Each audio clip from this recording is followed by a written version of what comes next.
If you can control a man's thinking, you do not have to worry about his action.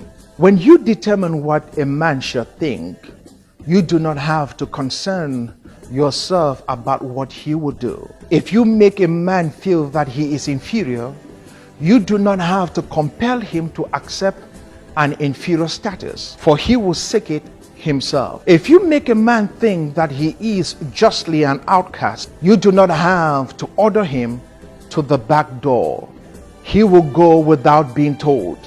And if there is no back door, his very nature will demand one. These are the words of American-born historian Dr. Carter Woodson in his book, The Miseducation of the Negro. For every black child in the diaspora that is living out of the continent of Africa, there must be a rite of passage where the history of the Negro becomes a test of their blackness. It's important for them to know that their history does not begin with slavery, but long before slavery, and for thousands of years, their ancestors were kings and queens that dominated the world in trade, engineering, agriculture, medicine, philosophy, art, science, and literature. And to those that are at home on the African continent, we must not allow any black child on the African continent to graduate out of our universities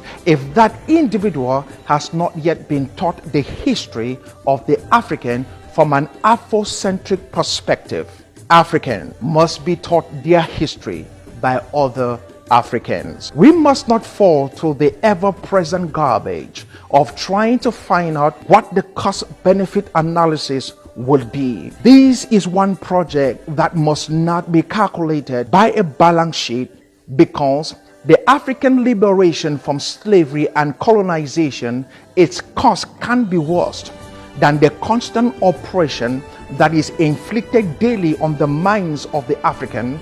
And this is true to those at home and abroad, that is, Africans on the mainland and those in the diaspora. This freedom cannot be postponed for another day. It must be today. I hope you understand that the history of the African is not mere song, dance, and the Bushmen of the Kalahari, that is the Sand people. Africa's history is a whole lot more than that. Africa's history is mathematics. Ancient Kemet for more than 35,000 years had texts on math, including multiplication, division, fraction, and formulas on geometry to calculate the volumes of shapes and areas like that of the pyramid. You will find in Riyadh mathematical papyrus that was found at the memorial temple of Pharaoh Ramses II, popularly known as Ramses the Great, that Africans, aside from doing complex geometry, noted the value of pi was 3.16, dated 1650 BC, more than 1,000 years before the Greek mathematician Archimedes got the value of pi to be 3.14. For more than 8,000 years, the people of Congo were using a numeric system they developed. So did the Yorubas of Nigeria with 20-unit base system and not 10. And most scholars agree that this system demands much more abstract reasoning.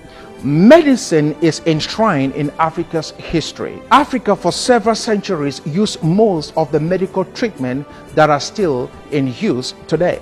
Before the Europeans' invasion of Africa, Kemet, South Africa, and Nigeria, among many other regions in Africa, had far more advanced medicine than medicine in Europe. These are some of the medical procedures that were known to Africa long before Europeans started practicing them. Procedures such as broken bone setting, bullet removal, skin grafting, autopsy, filling of dental cavity, installation of false teeth, cesarean section, vaccination, and anesthesia. I'm sure you will think I'm crazy that there were more or many advanced cultures performing surgery with antiseptic. The history also dominated the oceans for thousands of years, crossing the Atlantic for thousands of years before Columbus with exceptional navigational skills. With the ancient Benin city wall covering over 65,000 square kilometers of community land, the city of Great Zimbabwe and the pyramid of Kemet, among many others, are just a few examples of Africa's engineering greatness, with masons and civil engineers that dominated the world for thousands of centuries. The African has been taught that her cultures are inferior, her names are primitive, and the power in her voice undesirable. In the name of religion, you have abandoned your names for those of your colonial slave masters. The Western colonial masters have brainwashed the African to believe that what is white is godly and that which is black is evil. So the West has given to the African a white Jesus and a black Satan. So much that Jesus looks like Prince Charles of Great Britain with blue eyes, and Satan looks like me, black. That means God is white. If Jesus Christ, his son, is white. We are subconsciously made to believe that if we were to go to heaven, we will be in the congregation, somewhere in the back, around the gates, segregated by skin color, because God is white and the African is not. And because black is primitive, savages, and unrighteous in the minds of our colonizers. Meanwhile, Arab Muslims continue to kidnap and sell black Africans as slaves, a tradition dated to the 6th century when Prophet Muhammad himself bought, sold, and captured slaves as well. Africans must therefore breed a new generation of teachers with an Afrocentric perspective, ready to pay any price, anywhere, to resurrect the buried and forgotten history of the African.